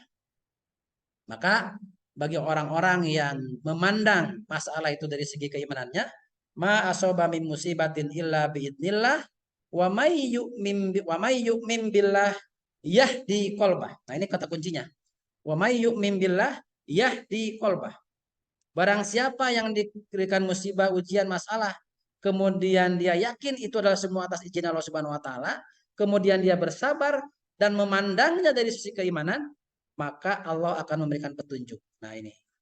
Jadi kalau pandangannya adalah keimanan, mana iman? Nah, jadi kalau pandangannya keimanan, insya Allah semua masalah, semua ujian, semua bala akan berakhir dengan yang namanya indah, yang namanya ketenangan, yang namanya bahagia. Insya Allah. Ternyata hadisnya yang tadi ini nggak saya masukin ya, tapi bisa ditampilkan nanti kalau ada yang bertanya. Hadis yang kemudian memberikan apa namanya pahala kebaikan yang Allah berikan kepada orang yang sukses bekerja ya di usia 25, 27, 40, 50 sampai usia 90 tahun dalam hadis itu. Jadi teman-teman sekalian, para guru, Anda bekerja bukan untuk MDF, bukan karena ada Prof Dede, bukan ada karena ada ketua yayasan, bukan karena ada saya, bukan karena ada siapa-siapa. Kita bekerja SK-nya langsung dari Allah Subhanahu wa taala walaupun yang tanda tangan adalah ketua yayasan. Hakikatnya kita bekerja sedang dinilai oleh Allah Subhanahu wa taala. Ya, sedang dinilai, sedang dilihat, sedang dibuat profilnya apakah kita dapat skor 50, 60, 70, 80, 90 itu adalah Allah Subhanahu wa taala. Bekerja bukan karena seseorang, tapi bekerja karena tugas dari Allah Subhanahu wa taala. Di sekolah banyak masalah, tuntaskan masalah ini, naik ke masalah berikutnya. Di sekolah ada 10 masalah, tuntaskan bersama-sama masalahnya agar jadi 8, 8 jadi 7, 7 jadi 9, 7 jadi 5, 5 udah mau jadi 1, kita naik tingkat lagi, ada masalah lagi jadi 20, tuntaskan lagi. Maka kenapa ada kepala sekolah, kenapa ada guru, kenapa ada wali kelas? Karena kita berhadapan dengan masalah, dan masalah itu adalah kata kunci kita diberikan napas oleh Allah Subhanahu wa taala, dan itu bisa dilaksanakan, bisa diamanahkan, bisa dikerjakan kalau kita bertanggung jawab dan kemudian memiliki mental seorang pemimpin. Karena dalam Al-Qur'an orang yang siap menerima masalah, siap mengurai masalah, siap memperbaiki diri dan kemudian berpengaruh kepada orang lain, itu disebut dengan wa idqala rabbuka lil malaikati inni zailung fil ardi khalifah. disebut dengan pemimpin. Makanya pemimpin itu harus punya kecerdasan emosional yang baik, ya, mau memikirkan orang lain, mau capek untuk membantu orang lain. Dan inilah saya kira yang disebut dengan ihsan. Dimana kalau kita baca referensi, ihsan itu adalah amal soleh yang paling akhir yang bisa kita lakukan agar kemudian kita mendapatkan ridho dari Allah Subhanahu wa Ta'ala. Jadi jangan berleha-leha, jangan mengganggu keikhlasan orang lain, justru harus menjadi inspirasi orang lain. Oh, ingin menjadi penyemangat bagi orang lain, ya, membangun budaya disiplin, membangun budaya saling membantu, membangun budaya saling saling memberikan kelebihan kepada orang lain. Ini saya kira harus menjadi satu cita-cita kita bersama, agar kemudian kita termasuk orang yang la in syakartum la azidannakum wa la in kafartum inna adabi lasyadid. Kalau kita tidak bersyukur kepada Allah Subhanahu wa taala, maka kita akan diberikan azab oleh Allah Subhanahu wa taala, dan itu adalah azabnya sangat pedih sekali. Ya. Jadi apa yang saya sampaikan itu semuanya wujud syukur, ya. Yang dimulai dari alhamdulillahirabbil alamin, kemudian bekerja keras untuk menjadi orang baik itu wujud syukur. Sholat 5 waktu tepat pada waktunya itu adalah wujud syukur. Membimbing santri agar bisa sholat itu adalah wujud syukur. Membimbing santri agar kemudian bisa membaca Al-Quran itu bentuk syukur. Membimbing santri agar berakhlakul karimah itu wujud syukur. Membimbing sesama teman, mengingatkan itu adalah bentuk syukur. Dan kemudian memberikan sesuatu yang terbaik kepada siapapun yang ada di sekitar kita, itu adalah bentuk syukur yang kita dedikasikan kepada Allah Subhanahu wa Ta'ala. Ini saya kira yang bisa disampaikan sebagai bahan untuk kita diskusi. Nanti PowerPoint-nya akan dibagikan, ya, kalau memang dibutuhkan. Silakan dibagikan kepada siapapun yang membutuhkan kalau ini dirasa ada kebaikannya. Ini materi untuk saya sendiri, ya, materi untuk saya sendiri, nasihat untuk saya sendiri.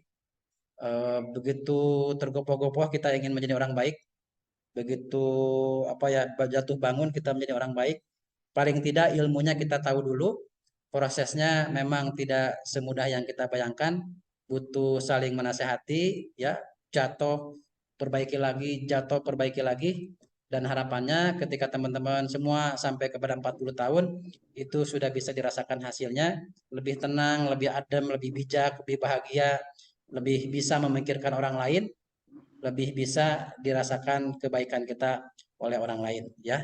Ini hakikatnya kenapa kita semua dilahirkan ke bumi ini, karena kita diberikan tugas oleh Allah Subhanahu wa Ta'ala, tugasnya mengurai masalah.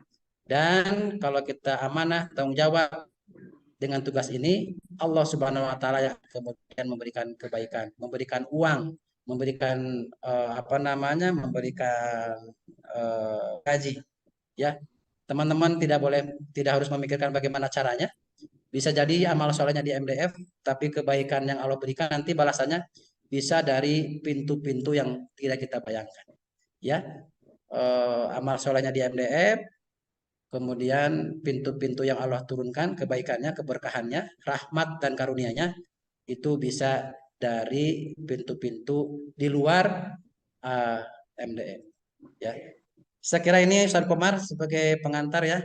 Jadi Masya Allah kita itu dipilih oleh Allah Subhanahu wa Ta'ala, ya, ke muka bumi ini sebagai orang pilihan. Karena tidak mungkin orang yang tidak punya kemampuan dikasih tugas. Tidak mungkin orang yang tidak punya kemampuan dikasih tugas. Berarti Allah Subhanahu wa Ta'ala percaya kepada kita bisa menyelesaikan masalah yang kita hadapi. Ini sudah pukul 2:30 kurang sedikit. Mudah-mudahan hanya bisa didiskusikan. Terima kasih, ya. Ini jika kurang sistematis karena kalau di Zoom kadang-kadang kalau tidak melihat semuanya, hanya melihat PPT saja. Ya, Assalamualaikum warahmatullahi wabarakatuh. Waalaikumsalam warahmatullahi wabarakatuh. Bapak dan Ibu yang dirahmati oleh Allah Subhanahu wa Ta'ala, terima kasih Pak Andang, materinya luar biasa atas motivasi, pencerahan dan juga evaluasi untuk kami. Mudah-mudahan diharapkan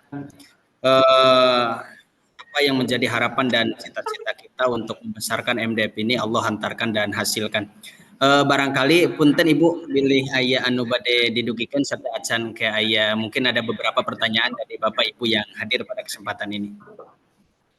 Ibu mohon. manawi aya anu bade didugikan.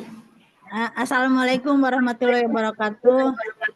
Waalaikumsalam warahmatullahi wabarakatuh. Tadi pembukaan tengiringnya. Ya itu nuhun itu Ustadz Anang. Materinya sangat bagus, bermanfaat dan meningkatkan ilmu, keimanan dan keterampilan untuk guru-guru Ustadz di MDF. Semua memang seperti dikatakan tadi takdir dari Allah Subhanahu wa taala. Kenapa ada FDF, kenapa Ibu Bapak di sini, kenapa semua guru-guru di sini dengan tentu tugas masing-masing. Dan satu lagi tadi seperti yang dikatakan, kita harus selalu bersyukur. Sekecil apapun kita harus syukuri. Kalau ini kan kalau bersyukur bertambah. Seperti bukan matematika bersyukur ditambah, tidak bersyukur dikurangi, begitu ya. Tapi kalau ini bersyukur ditambah, tidak bersyukur malah dapat azab. Jadi memang benar-benar harus disyukuri. Semoga ini apa yang disampaikan tadi Ustadz Anang yang sangat bermanfaat, menambah kemampuan guru-guru di MDF. Jadi memang kita harus saling bantu-membantu dengan ilmu yang kita punya. Harus tolong menolong. Ini kita keluarga besar, keluarga yayasan pesantren yayasan MD Fathahillah. Saling tolong menolong, saling bantu-membantu, saling mengingatkan. Itu namanya keluarga yang saling menyayangi dan memperhatikan. Ibu senang sekali lihatnya, alhamdulillah. Jadi sekali lagi hatur nuhun ya Anang, makasih. Mangga diteraskeun ka dieu nya. Assalamualaikum warahmatullahi wabarakatuh. Waalaikumsalam warahmatullahi wabarakatuh. Hatur nuhun Ibu. Bapak dan Ibu, kita masih ada waktu kurang lebih 16 menit ya menuju asar. Barangkali di antara Bapak Ibu ada yang disampaikan pertanyaan atau diskusi. Masih ada waktu insya Allah kurang lebih 15 menit sebelum waktu asar atau sebelum ditutup kegiatan ini. Mangga.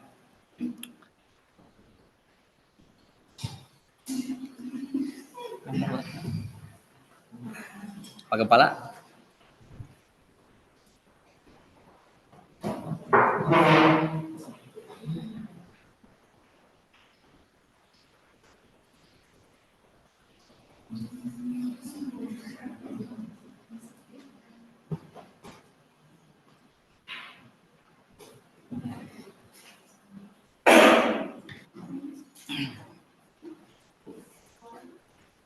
Assalamualaikum warahmatullahi wabarakatuh.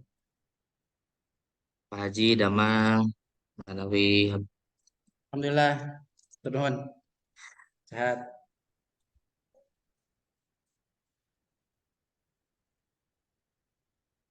Ya, alhamdulillah. Terima kasih. Sekali lagi sangat bermanfaat bagi kita semua.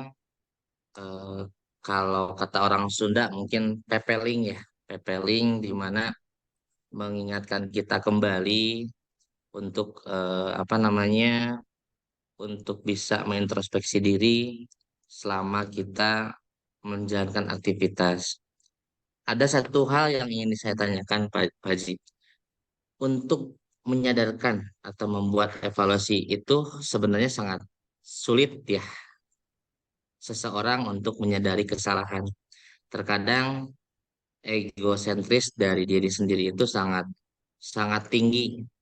Saking tingginya kita tidak bisa mengontrol bahwa memang hal itu salah dan terkadang kita menganggap semua kesalahan itu adalah suatu kebenaran. Nah, itu muncul dari diri manusia biasanya. Nah, mau tidak mau suka tidak suka itu terjadi di beberapa lingkungan. Ya, tidak dipungkiri juga mungkin ada mudah-mudahan di sini MDF aman ya, tidak ada arti ya sadar terhadap tugasnya, datang tepat waktu, pulang pun tepat waktu, insya Allah ya. Dengan Pak Komar juga komitmen ya Pak, insya Allah. Nah itu yang diharapkan gitu. Namun terkadang ketika introspeksi diri ini memang terkesan sangat sulit sebenarnya. Sulit dalam arti ya itu tadi adanya egosentris di mana dalam diri kita itu sulit menyatakan bahwa itu salah gitu.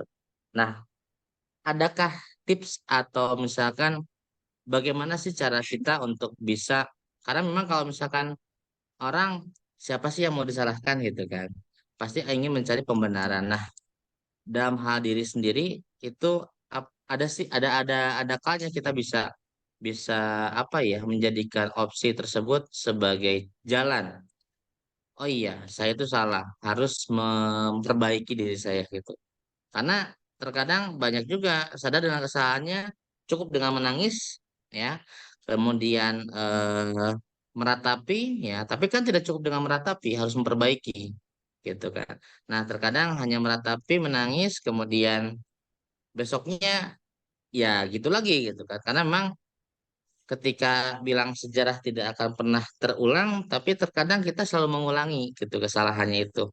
Nah, itu ada gak yang memang tips atau misalkan cara ya, di mana kita bisa mengontrol diri kita sendiri, mengevaluasi diri, karena biar kita bisa punya patokan atau apa ya, tahapan untuk bisa mengendalikan emosi, mengendalikan diri, ya, mengevaluasi diri secara personal sehingga menjadi diri yang lebih baik. Itu mungkin. Terima kasih, sangat bermanfaat sekali. Ya, alhamdulillah mungkin guru-guru di sini juga kami terutama saya ya menjadikan ini tuh ya tadi pepeling lah gitu. Dalam arti ya untuk mengingatkan kembali akan tugas yang memang harus dijalankan dengan sebaik-baiknya. Terima kasih Pak Haji dari saya. Wassalamualaikum warahmatullahi wabarakatuh. Ya, sama-sama ya. Terima kasih. Jadi ada dua hal ya, teman-teman semua yang ada di ruangan. Ada dua hal yang harus kita perhatikan. Pertama, kita sebagai manusia harus pintar membaca kesalahan. Sebagai orang beriman, sebagai hamba Allah, kita harus pintar, harus apa ya, harus dalam kira-kira apa kesalahan kita. Yang kedua, karena kita hidup bersama orang lain dalam sebuah organisasi sekolah, maka di sekolah punya aturan. Nah, aturan-aturan itulah yang kemudian bisa menjadi standar. Saya ini salah apa enggak ya? Saya ini nilainya 50 apa 70 ya. Itu adalah yang menilai adalah sistem. Ya, jadi aturan-aturan sekolah. Saya ini nggak disiplin ya. Kata siapa? Kata aturan, kata sistem. Sistem itu SOP, sistem itu adalah ketentuan-ketentuan, tata tertib dan seterusnya ya dibuat. Jadi ketika mengingatkannya pun mudah. Ini pasal segini, ayat segini, tidak boleh apa, tidak boleh apa. Jadi itu penting. Ada kesalahan yang sifatnya kita sebagai hamba Allah, baik kepada manusia maupun kepada Allah Subhanahu Wa Taala. Yang kedua adalah kesalahan kita yang sedang diberikan amanah untuk bekerja. Maka sekolah ya, Saduli sama Sarkomar terus mulai bergerak membuat ketentuan-ketentuan yang itu dipakai oleh semua. Jadi siapa yang terlambat, siapa yang tidak punya tanggung jawab, itu nanti yang memotret adalah panduan tadi, sistem tadi. Jadi bukan subjektivitas. Nah ini secara perlahan-lahan nanti kita lengkapi. Yang kedua, ketika sistem sekolah itu belum sempurna, maka sebenarnya kalau pribadi-pribadi kita sudah punya tanggung jawab, ini bisa tercover. Orang soleh itu hidup tidak harus dengan SOP sebenarnya. Orang baik itu, orang beriman, kemudian dia baik, tidak ada SOP pun dia sebenarnya akan bekerja dengan penuh tanggung jawab. Gitu. Nah, apa yang kemudian bisa membuat karakter kita baik, kemudian membuat tanggung jawab kita itu sempurna, amanah dan seterusnya, itu ternyata ibadah. Makanya kenapa Allah Subhanahu Wa Taala itu mewajibkan kita sholat? Nah, sholat itu adalah training. Sholat itu adalah training yang diberikan oleh Allah Subhanahu Wa Taala agar kita punya karakter. Orang sholat itu mudah untuk diajak disiplin. Apalagi sholatnya di masjid. Orang sholat itu yang terbiasa dengan sholat akan mudah diajak untuk disiplin. Orang sholat itu akan mudah diajak untuk bersama-sama. Orang sholat itu akan mudah untuk diajak fokus. Orang sholat itu akan mudah diajak untuk berbuat baik. Jadi sholat itu adalah pembentukan karakter. Orang sholat itu akan sulit berbuat mungkar. Begitu teorinya di dalam Al-Quran. Kemudian juga puasa. Puasa itu kan selama 1 bulan ujungnya adalah la'alakum tatakun. Jadi ibadah puasa itu adalah pembentukan karakter, pembentukan mental, kecerdasan spiritual. Itu dari Allah Subhanahu wa taala langsung selama sebulan training. Jadi ibadah itu training, teman-teman sekalian. Ibadah sholat training, tempatnya di masjid. Ibadah puasa itu training. Hanya saja ibadah puasa harus bagus. Kalau sahur hanya untuk makan ya bukan jadi training ya. Karena sahur itu kan waktu terbaik untuk kita beribadah kepada Allah Subhanahu wa taala. Waktu siang kalau hanya dipakai tidur. Jadi orang training itu kalau hanya ikut training itu kan namanya menggugurkan kewajiban. Jadi kalau misalnya di sini ada orang, kamu ikut training ya pelatihan guru kreatif, asal hadir, tanda tangan, kemudian di ruangannya nggak konsentrasi, asal hadir aja gitu, administratif, ya memang nggak ada dampaknya. Walaupun di training 20 jam, nggak akan ada dampak. Sama dengan puasa. Kita sudah puasa berapa kali tuh? Kalau sudah puasa mulai dari 15 tahun, ya kalau sekarang 30 tahun, sudah 10 tahun kita puasa. Kalau puasanya administratif yang menggugurkan kewajiban, insya Allah tidak akan ada dampak. Orang puasa itu kan sebenarnya semakin apa ya, semakin punya kesadaran bahwa hidup itu dilihat oleh Allah Subhanahu wa taala. Ada CCTV gitu. Semakin mudah untuk diajak apa namanya? Diajak susah, semakin mudah untuk diajak bekerja keras. Itu kan orang puasa. Zakat juga sama. Coba lihat perintah zakat ujungnya pasti karakter. Lihat perintah haji ujungnya pasti karakter, ujungnya pasti akhlak. Lihat perintah silaturahim pasti ujungnya adalah akhlak, ujungnya adalah rezeki. Lihat perintah syahadat, lihat perintah zakat, sholat, haji, apapun itu yang diwajibkan oleh Allah Subhanahu wa taala yang langsung kepada Allah Subhanahu wa taala ibadahnya, ibadah mahdhah, itu ujungnya pembentukan karakter. Jadi kalau sholat kita kurang baik, kehusuannya, bacaannya tidak bagus, tidak kemudian mengharap ridho Allah Subhanahu wa taala, puasa kita juga demikian, maka akhlak kita akan sulit untuk tumbuh dengan baik. Jadi saya ingin mengajak kepada teman-teman sekalian, jadikanlah ibadah itu sebagai training, sebagai pendidikan. Ya, cara-caranya harus benar. Cara sholatnya harus baik. Kalau caranya baik, insya Allah hasilnya baik. Sama dengan renang kan, kalau renangnya bagus, caranya bagus, sesuai dengan ilmu renang, maka kita akan sehat lahir dan batin. Kuat fisik kita. Ya, ibadah juga sama. Kalau tidak kalau tidak mengikuti cara-cara Nabi, kemudian bukan diperuntukkan untuk Allah Subhanahu wa taala, tidak ikhlas, maka tidak akan ada hasilnya. Ya, jadi pembentukan disiplin, pembentukan mental, pembentukan karakter itu ada di ibadah. Nah, sekarang lihat ibadah kita bagus nggak? Yang wajib bagus nggak? Yang sunnah wajib, yang sunnah bagus nggak? Yang goer mahdhah, silaturahim, yang fardu kifayah bagus nggak? Yang fardu ain bagus nggak? Yang ibadah-ibadah lain bagus nggak? Jadi ukurannya itu teman-teman sekalian. Jadi kalau kita ingin memperbaiki diri, perbaiki ibadah. Bahkan kalau kita sering menyimak perkataan ulama, kalau kita ingin baik kehidupan kita, maka perbaiki sholat kita, perbaiki silaturahim kita, perbaiki interaksi kita dengan Al-Quran, perbaiki interaksi kita dengan orang tua. Itu semuanya kan ibadah. Jadi ibadah itu bekal kita hidup saat ini. Selain bekal kita nanti hidup setelah kematian. Ya, setelah kematian.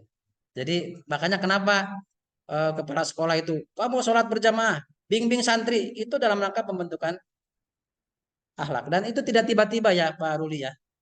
Jadi akhlak baik itu, tanggung jawab, disiplin itu tidak tiba-tiba. Itu proses panjang. Makanya pendidikan itu bukan proses tiba-tiba, dia proses panjang ya. Sama juga dengan kepemimpinan, tidak tiba-tiba dengar sekarang seminar, sekarang ikut taklim, baca buku, langsung kita berubah, itu jarang. ya, tapi perlahan-lahan terus perlahan belajar jatuh bangun, belajar jatuh bangun, perbaiki sholat, perbaiki wudhu, perbaiki tobat, terus berjalan berulang-ulang ya. Semua harus berulang-ulang, doa harus berulang-ulang, ibadah harus berulang-ulang. Aduh, kok saya kurang konsentrasi ya, nanti asal mau konsentrasi lagi, terus aja dilatih. Itu nanti akan membentuk karakter yang sudah tadi dijelaskan ya, tanggung jawab, kemudian jujur, kreativitas, kemudian amanah, gigih dan seterusnya. Itu dihasilkan dari ibadah yang kita lakukan.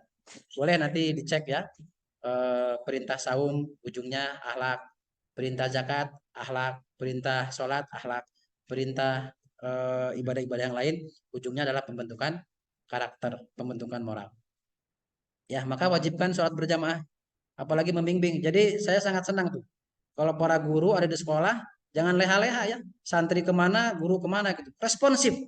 Ya, seorang guru itu harus responsif. Ya, santri mau ke kamar mandi, diingetin, jangan lupa ya doa dulu, masuknya kaki kiri. Udah tahu belum doanya gitu. Santri ke masjid, perhatikan. Oh, kok ini kaki kiri, harusnya kaki kanan, dideketin, dibimbing. Kok tadi ada masuknya kaki kiri, harusnya kaki kanan kalau masuk masjid. Udah tahu belum doanya gitu. Itu responsif. Ya, kemudian habis sholat kok ngobrol, udah doa orang tua belum gitu. Itu adalah ini apa namanya praktek-praktek kebaikan yang harus dibudayakan di sekolah. Ya, jadi guru itu enak, memperbaiki diri sekaligus juga memperbaiki orang lain. Ya, sistem dari Allah sudah ada melalui ibadah. Ya, sistem dari kita dari sekolah buat sebagus-bagusnya tata tertib SOP agar kemudian itu menjadi standar, orang ini disiplin apa enggak ya, orang ini layak mendapatkan bonus enggak ya, itu dari aturan-aturan yang dibuat oleh sekolah. Itu ya.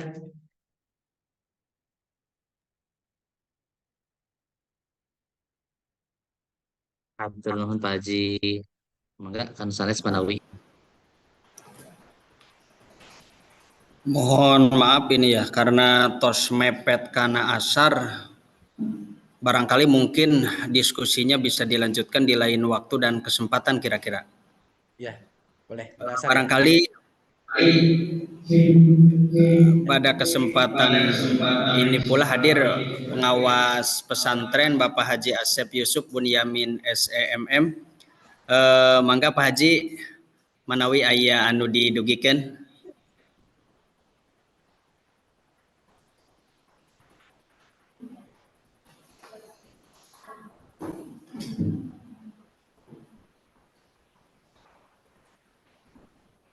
Mohon. Bapak Ibu Rupina cekap pangintennya. Pak Dr. Andang hatur nuhun pisan manawi sate acan doa yang terakhir closing Bapak.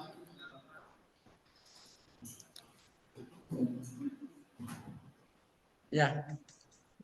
Terakhir perbanyak doa. Allahumma inni a'udzubika minal hammi wal hazan wa a'udzubika minal ajzi wal kasal wa a'udzubika minal jubni wal buhli wa a'udzubika min ghalabatid daini wa qahri rijal. Agar kita dibimbing untuk menjadi orang yang semangat, dijauhkan dari malas, dijauhkan dari khawatir, dijauhkan dari galau, dijauhkan dari hal-hal yang membuat kita punya hutang dan seterusnya ya. Jadi guru kita semua berbanyak dengan doa aja sekarang. Selain ikhtiar itu semampu yang kita bisa ya, semampu yang kita bisa jadi guru yang paling optimal. Kemudian juga doanya doa yang optimal ya. Betapa posisi kita sebagai orang tua, sebagai guru itu amat sangat mulia, dan kemuliaan kita akan kita dapatkan kalau kita menjalankan tugas dengan sebaik-baiknya. Allahumma inni a'udzubika minal hammi wal hazan wa a'udzubika minal ajzi wal kasal wa a'udzubika minal jubni wal buhli wa a'udzubika min ghalabatid daini wa qahri rijal. Terima kasih ya telah menyimak walaupun dalam suasana Zoom, dan barangkali ada beberapa hal-hal yang tidak sistematis. Mudah-mudahan ada kebaikannya, dan yang belum berniat walaupun ini di akhir, niatkan ini semua dalam rangka bersyukur kepada Allah Subhanahu wa taala, dalam rangka memperbaiki diri. Karena kalau tanpa ada niat ini sama aja dengan ngobrol ya. Ngobrol itu nggak ada pahalanya, nggak ada kebaikannya. Wudhu kalau nggak ada niat ya sama aja dengan cuci muka, cuci tangan. Sholat tanpa ada niat ya itu olahraga namanya. Ya, dengan niat menjadi sholat, dengan adanya niat menjadi syukur, dengan adanya niat menjadi pendidik yang baik, dan itu semua telah disiapkan pahalanya oleh Allah Subhanahu Wa Taala. Saling mendoakan ya, doa berdoa, mudah-mudahan hidup kita semakin baik dan diberikan keberkahan oleh Allah Subhanahu Wa Taala, diringankan dan dimudahkan dalam mengerjakan amal kebaikan. Allahumma la sahla illa ma ja'altahu sahla wa anta taj'alul hazna idza syi'ta sahla. Agar kemudian kita di sekolah, di rumah, dimanapun berada, kita diberikan kemudahan oleh Allah Subhanahu Wa Taala. Jangan lupa 3 doa ya. Rabbi auzi'ni an ashkura ni'mataka allati an'amta alayya wa ala walidayya wa an a'mala sholihan tardahu wa aslih li fi dzurriyyati inni tubtu ilaika wa inni minal muslimin. Allahumma inni a'udzubika minal hammi wal hazan wa a'udzubika minal ajzi wal kasal wa a'udzubika minal jubni wal buhli wa a'udzubika min ghalabati daini wa qahri rijal. Allahumma la sahla illa ma ja'altahu sahla wa anta taj'alul hazna idza syi'ta sahla. Insyaallah kita bisa mengurai masalah ujian yang Allah berikan kepada kita, dan insya Allah ditolong oleh Allah Subhanahu Wa Taala. MDF semakin baik, semakin besar, dan teman-teman guru semakin bahagia, semakin nyaman, semakin diberkahi oleh Allah Subhanahu Wa Taala. Assalamualaikum warahmatullahi wabarakatuh. Waalaikumsalam warahmatullahi wabarakatuh.